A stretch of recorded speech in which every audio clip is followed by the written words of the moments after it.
ഉത്രാടപ്പാച്ചിലേക്ക് കടക്കുന്നതിന് മുമ്പായി ക്ഷേത്ര ദർശന തിരക്കിലാണ് നമ്മൾ മലയാളികൾ. പല ആളുകളും ക്ഷേത്രങ്ങളിൽ പുലർച്ചെ മുതൽ നല്ല ഭക്തജന തിരക്കുണ്ട്. ഓണദിനങ്ങളെ വരവേൽക്കാൻ ക്ഷേത്രങ്ങളിൽ പ്രത്യേക പൂജകളുമുണ്ട്. തൃക്കാക്കര ക്ഷേത്രത്തിൽ നിന്ന് വിഷ്ണു സുരേഷും അതുപോലെ ഡൽഹി ഉത്തര ഗുരുവായൂരപ്പൻ ക്ഷേത്രത്തിൽ നിന്ന് ബൽറാം നെടുങ്ങാടിയും ഭാര്യ വിനീത വിജിയും അതുപോലെ കോഴിക്കോട് തളി ക്ഷേത്രത്തിൽ നിന്ന് ദീപക് തരമ്പടവും തത്സമയം ചേരുകയാണ്. ആദ്യം തൃക്കാക്കരയിലേക്ക് വിഷ്ണു സുരേഷ് തത്സമയം ചേരുന്നു. അപ്പോൾ എല്ലാവരും ഉണ്ട്. നിങ്ങൾക്ക് എല്ലാവർക്കും ഉത്രാടദിന ആശംസകൾ. ഞാൻ ചോദിക്കുകയായിരുന്നു, ബൽറാം നെടുങ്ങാടി, ബൽറാം ബീഹാറിലാണെങ്കിൽ വിനീത ഉത്തർപ്രദേശിലായിരിക്കും. അങ്ങനെ നടക്കുന്നതുകൊണ്ടാണ് നിങ്ങൾക്ക് ആ ക്ഷേത്രത്തിൽ ഒന്നിച്ചു കൂടാൻ പറ്റിയത്. കൺഗ്രാജുലേഷൻസ്. അപ്പോൾ ഞാൻ തൃക്കാക്കരയിലേക്ക് പോകുന്നു. വിഷ്ണു സുരേഷ് തത്സമയം ചേരുകയാണ്. വിഷ്ണു, ക്ഷേത്രത്തിലെ തിരക്കൊക്കെ എങ്ങനെയാണ്?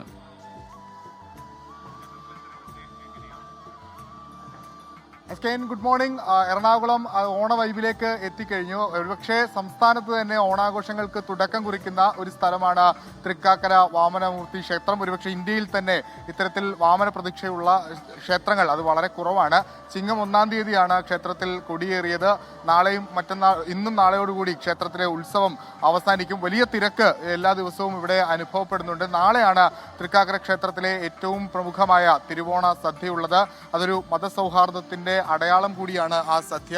അതുകൊണ്ട് വലിയ തിരക്ക് നാളെ പ്രതീക്ഷിക്കുന്നുണ്ട്. സാംസ്കാരിക രാഷ്ട്രീയ രംഗത്തെ പ്രമുഖരൊക്കെ ഈ സദ്യയുടെ ഭാഗമായി എത്തും. ഒരുപാട് ആചാര പെരുമയുള്ള ഒരു ക്ഷേത്രമാണ്. അതുകൊണ്ട് തന്നെ വലിയ തിരക്ക് അനുഭവപ്പെടുന്നു. എല്ലാ ഒരുക്കങ്ങളും പൂർത്തിയായിട്ടുണ്ട്. ആളുകളൊക്കെ വന്നു തുടങ്ങി.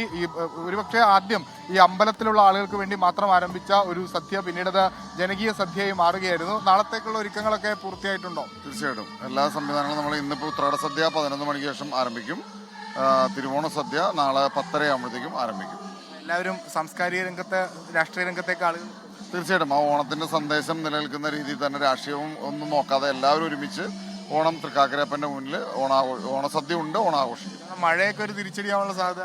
അതും പ്രതികൂല കാലാവസ്ഥയ്ക്കുള്ള എല്ലാ സംവിധാനങ്ങളും നമ്മൾ ചെയ്യുന്നുണ്ട്. മഴയുണ്ടെങ്കിലും നമുക്ക് ഭക്തജനങ്ങൾക്ക് യാതൊരു ബുദ്ധിമുട്ടുമില്ലാതെ ഭക്ഷണം കഴിച്ച് പോകാനുള്ള എല്ലാ സജ്ജീകരണങ്ങളും ഉപദേശ സമിതിയുടെ നേതൃത്വത്തിൽ നമ്മൾ ചെയ്തു കഴിഞ്ഞിട്ടുണ്ട്.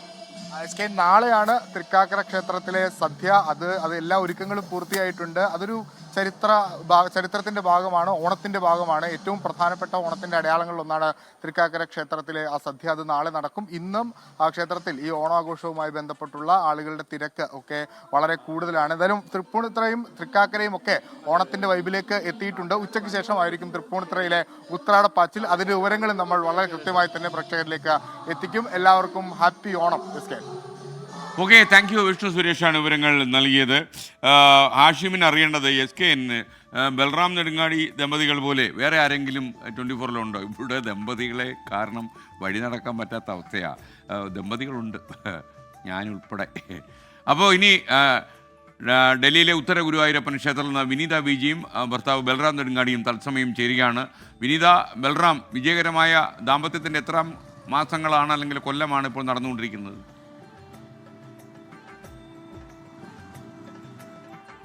SKN 2 വർഷം ഞങ്ങൾ വിജയകരമായി പൂർത്തിയാക്കിയിട്ടുണ്ട് അല്ലേ? 2 വർഷം പൂർത്തിയാക്കി 2 ദിവസമായിരിക്കുന്നു.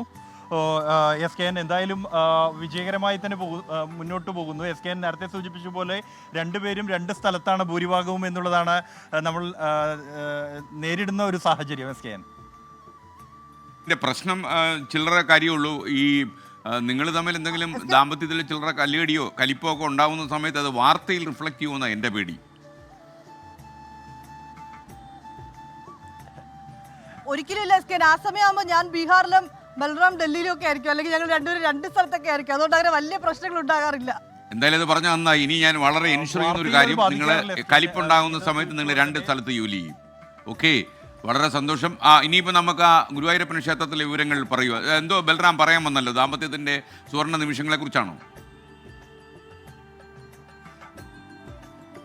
SKN സൂചിപ്പിച്ച പോലെ തന്നെ രണ്ടുപേരും 2 ഇടങ്ങളിലും, ഒപ്പം തന്നെ വാർത്തയുടെ കാര്യത്തിൽ ഇത് ഒരിക്കലും ബാധിക്കാറില്ല. വളരെ നേരിയ തോതിലുള്ള ചെറിയ ചെറിയ പ്രശ്നങ്ങൾ മാത്രമാണ് സ്വാഭാവികമായും എല്ലായിടത്തും പോലെ ഉണ്ടാവാറുള്ളത്. അത് വാർത്തയിൽ പ്രതിഫലിക്കാറില്ല എന്നുള്ളതാണ്. ഇപ്പോൾ ഉത്തര ഗുരുവായൂരപ്പൻ ക്ഷേത്രത്തിലാണ് നമ്മളിപ്പോൾ ഉള്ളത്. ഡൽഹിയെ സംബന്ധിച്ചിടത്തോളം ഓണാഘോഷം ഏറ്റവും കൂടുതൽ നടക്കുന്ന, അല്ലെങ്കിൽ മലയാളികൾ ആവേശത്തോടെ ഓണാഘോഷങ്ങളിൽ പങ്കെടുക്കുന്ന ഒരു ഇടമാണ് ഉത്തര ഗുരുവായൂരപ്പൻ ക്ഷേത്രം മയൂർ വിഹാറിലെ. അവിടെ ഇപ്പോൾ പൂക്കളം ഒരുങ്ങുകയാണ്. നിരവധി മലയാളികൾ ഉൾപ്പെടെയുള്ളവർ ഇവിടെ ഈ ഓണാഘോഷങ്ങളിൽ പങ്കെടുക്കാറുണ്ട്. സ്വാഭാവികമായും ഡൽഹിയിൽ ഉൾപ്പെടെ വീട്ടിൽ നിന്നും അകന്നു നിൽക്കുമ്പോൾ ഓണാഘോഷങ്ങൾ പൂക്കളം ഒരുക്കൽ ഉൾപ്പെടെയുള്ളവ ഏറെ ബുദ്ധിമുട്ടുള്ളതാണ്. അതുകൊണ്ട് തന്നെ എല്ലാവരും ഒന്നിച്ച് മലയാളികൾ എല്ലാവർക്കും തന്നെ ഒന്നിച്ച് ഇരുന്ന് പൂക്കളം ഇടുക, ആഘോഷിക്കാൻ കഴിയുന്ന ഒരു ഇടം കൂടിയാണ് ഇത്തരത്തിൽ ക്ഷേത്രങ്ങളിലുള്ള ആഘോഷം. നിരവധി മലയാളികൾ ഉൾപ്പെടെ ഇവിടെ എത്തിച്ചേർന്നിട്ടുണ്ട്. കൂടുതൽ വിവരങ്ങൾ വിനീത നൽകും. തീർച്ചയായും എസ്കെ, നമ്മളിവിടെ വരുമ്പോൾ കാണാൻ കഴിയുന്നത് നമുക്കൊരു കേരളത്തിന്റെ ഒക്കെ ഉള്ള ഒരു ഫീല് തന്നെയാണ്. ഇവർ ഇവിടെ ഒന്നിച്ചിരിക്കുന്നു, വിവിധ നാടുകളിൽ നിന്നൊക്കെയുള്ള ആളുകളാണ്. അമ്മേ, എവിടെ നിന്നാണ്? നാട്ടിലെവിടെയാ? എനിക്ക് വയ്ക്കാം. ഇവിടെ വരുമ്പോൾ നാട് മിസ് ചെയ്യുന്നുണ്ടോ? അത് തീർച്ചയായിട്ടും ഉണ്ടാവുമല്ലോ. പക്ഷെ ഇവരൊക്കെ ഉള്ളതുകൊണ്ട് വലിയ വിഷമമില്ല. ഇല്ല, ഞങ്ങൾ വർഷക്കണക്ക് ചെയ്ത് ഇവിടെ 9 വർഷമായി ഇവിടെ. അതുകൊണ്ടിട്ട് ഇപ്പൊ ഇവിടെ മലയാളിയുടെ ഇതായില്ല. സാർ, ഒപ്പം തന്നെ ഞങ്ങൾ ഇവിടെ വന്നപ്പോൾ സാറിന് ഒരു വലിയൊരു ഫാനിനെ കൂടി കണ്ടെത്തിയിട്ടുണ്ട്. ചേച്ചി വലിയൊരു ആരാധികയാണ്. സാറിനോട് ഓണാശംസകൾ അന്വേഷണം ഒക്കെ പറയണമെന്ന് പറഞ്ഞിട്ടുണ്ട്. എങ്ങനെയാണ് ഓണം? ഓണം ഗംഭീരമാണ്. അത്തപ്പൂക്കളൊക്കെ ഇട്ടു. ഞങ്ങൾ DMAയുടെ അത്തപ്പൂക്കള മത്സരത്തിനുണ്ടായിരുന്നു. 20 ടീംസ് ഉണ്ടായിരുന്നു. അതിൽ 3rd പ്രൈസും നമുക്ക് കിട്ടിയിട്ടുണ്ട്. നാട്ടിൽ ഓണം മിസ് ചെയ്യുന്നുണ്ടോ? നാട്ടിൽ തീർച്ചയായിട്ടും. എന്നാലും ഇവിടെ എല്ലാവരും ഉണ്ട്. അതുകൊണ്ട് നമ്മൾ ബന്ധുക്കളും കുട്ടികളും എല്ലാവരും ഉണ്ട് ഇവിടെ. അതുകൊണ്ട് സുഹൃത്തുക്കളും ഒക്കെ ഉണ്ട്. അതുകൊണ്ട് ഇവിടെ തന്നെ വർഷങ്ങളായിട്ട് നമ്മളിവിടെ തന്നെയാണ്. 30 വർഷമായി നമ്മളിവിടെ വന്നിട്ട്. നമ്മളെ സംബന്ധിച്ചിടത്തോളം, മലയാളികളെ സംബന്ധിച്ചിടത്തോളം ഓണം വന്നാലും വിഷു വന്നാലും ഒക്കെ നമ്മൾ ഈ ഒരു ഈ ചുറ്റുവട്ടത്ത് തന്നെയാണ് ഞങ്ങളുടെ ആഘോഷം. ഓണവും വിഷുവും എല്ലാം തന്നെ. വിനീത, ഈ നമ്മുടെ ആ സഹോദരിയുടെ നല്ലൊരു അടപ്പായസം വെച്ച് കുടിച്ചിട്ട് എല്ലാ കുടുംബത്തിലേക്ക് എല്ലാവർക്കും കൊടുത്തിട്ട് അതിൻ്റെ ബില്ല് നേരെ എനിക്ക് അയച്ചോളാൻ പറയുക. അടപ്പായസത്തിൻ്റെ ഓക്കെ. അതല്ലെങ്കിൽ വിനീത കയ്യിൽ നിന്ന് കൊടുത്താലും ഞാൻ സംതൃപ്തനായിരിക്കും. ഉറപ്പായും ഉറപ്പായും. സാറ് പറയുന്നുണ്ട് ചേച്ചിയോട് നല്ലൊരു അടപ്പായസം വെച്ച് കഴിച്ച് എല്ലാവർക്കും കൊടുക്കണം. തീർച്ചയായിട്ടും. നമുക്ക് അമ്പലത്തിൽ ഓണസദ്യ ഉണ്ട് എല്ലാ വർഷവും. ഓക്കെ, താങ്ക് യു സഹോദരി, thank you Vineetha BG and thank you Balram Nedungadi. Deepak Dharmadam, ഞാൻ രാവിലെ നമ്മുടെ ഡെസ്കിലെ സുഹൃത്തുക്കളോട് ചോദിക്കുകയായിരുന്നു, ദീപക് തർമ്മടം രാവിലെ എവിടെയായിരിക്കുന്നു? കവര പറഞ്ഞ് തളിയിലാന്ന് പറഞ്ഞു. അപ്പോൾ ഈ തളിയും ദീപക് തർമ്മടം നമ്മൾ ആജന്മ ബന്ധത്തെക്കുറിച്ച് നമുക്ക് ആദ്യം പറഞ്ഞിട്ട് നമുക്ക് അവിടുത്തെ ഭക്തജന തിരക്കിനെ കുറിച്ച് പറയാം. Good morning SKN. Very good morning.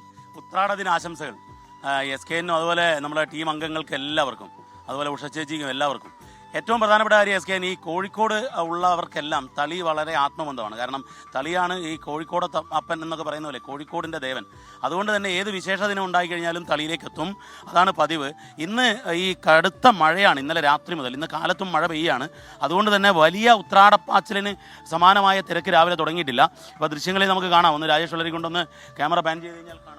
SKN, ഞാൻ ഇന്നൊരാളെ സ്മരിക്കേണ്ടതുണ്ട്, അത് പറഞ്ഞില്ല. കാരണം രാവിലെ ഞാൻ തളിയിലേക്ക് വരാൻ വിചാരിച്ചായിരുന്നില്ല. നമ്മളെ ഡെസ്കിൽ നിന്ന് വീണാപ്പിയാണ് ചേട്ടാ തളിയിൽ വെച്ചൂടെ എന്ന് ചോദിച്ചത്. ഞാൻ പറഞ്ഞു ശരി, എന്നാൽ തളിയിലേക്ക് പോവാം. ഞാൻ വിചാരിച്ചത് പൂമാർക്കറ്റിൽ നിന്നും ആവാം, നാളെ തിരുവോണത്തിന് തളിയിലേക്ക് വരാമെന്നായിരുന്നു. അപ്പോൾ അങ്ങനെ തളിയിലെത്തിയ സമയത്ത് മഴയായതുകൊണ്ട് വലിയ തിരക്ക് കാണാനില്ല. പക്ഷേ എന്നാലും ഭക്തർ എത്തി തുടങ്ങിയിട്ടുണ്ട്. ഇത് അവിടെ നിന്ന് ഒരാൾ മൊബൈലിൽ സംസാരിക്കാം. ഈ തിരക്ക് കുറവാണ് മഴ കാരണം. മഴ കാരണം ഇന്ന് തിരക്ക് കുറവാണ്. വിൽപ്പനയാണോ? വണ്ടിയാണ്. പൊതുവെ സാധാരണ ഇതിലും വലിയ തിരക്കുണ്ടാവില്ലേ? സാധാരണ തിരക്കുണ്ടാവാറുണ്ട്. സ്ഥലം മാവൂര്, കോഴിക്കോട്. മാവൂരാണ്. ഓക്കെ. ഇതാണ് അവസ്ഥ. പൊതുവിൽ തിരക്കില്ല എന്നുള്ളത് തന്നെ നമുക്ക് പറയേണ്ടി വരും. ഉത്രാടപ്പാച്ചലിന് കോഴിക്കോട് ഒരുങ്ങും മുൻപ് മഴ ഒരു പ്രശ്നമാകുന്നുണ്ട്. പക്ഷേ മഴയായാലും കോഴിക്കോട്ടുകാർ ഓണം ഗംഭീരമാക്കും. അങ്ങനെയാണല്ലോ മലബാറിൽ ഏതാഘോഷവും അടിച്ചു പൊളിക്കും. അതുപോലെ തന്നെ ഇതും ഗംഭീരമാക്കും SKN. Okay, thank U Deepak Dharmadam.